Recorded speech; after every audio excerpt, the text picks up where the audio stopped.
જૂનાગઢ જિલ્લાના કેશોદ શહેરમાં ફરી એકવાર ગઠિયાઓનો આતંક સામે આવ્યો। ચાર ચોક વિસ્તારમાં ધોળા દિવસે 1.70 લાખની ઉઠાંતરની ઘટના બની।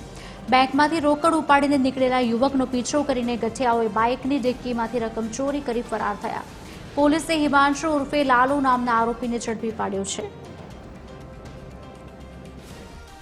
કોયલાણાથી બેંકમાં એસબીઆઈ આપણે કેશોદ બ્રાન્ચમાં પૈસા ઉપાડવા ગયેલો 1,72,000 રૂપિયા અને 1,72,000 રૂપિયા ઉપાડી અને બેંકની બહાર જતા પછી મેં આપણે જે અહીંયા તિલક છે ત્યાં ઠંડુ પીવા માટે ગાડી રોકેલી અને જેવું મેં ઠંડુ પીધું અને ઠંડુ પીતા જ મને એવું જાણ થઈ કે મારી બેગની જે થેલો છે એની 2 ક્લિપ ખુલેલી હતી। એટલે હું જોવા ગયો તા એમાં જોયું તો ચેનને ખુલેલું હતું। એટલી જ વારમાં 3 જણા હતા જે એ પૈસા લઈને જતા રહ્યા।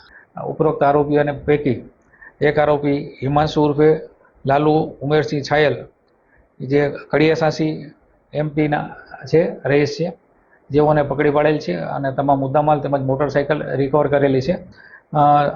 સદર આરોપીઓની એમો આ રીતે નજર ચૂકવી અને ચોરી કરવાની છે અને અગાઉ પણ એ લોકોનો પૂર્વ ઇતિહાસમાં પણ એ લોકો આરોપી પકડાયેલા હોવાનું જાણેલું છે ને તપાસ હજી ચાલુ છે।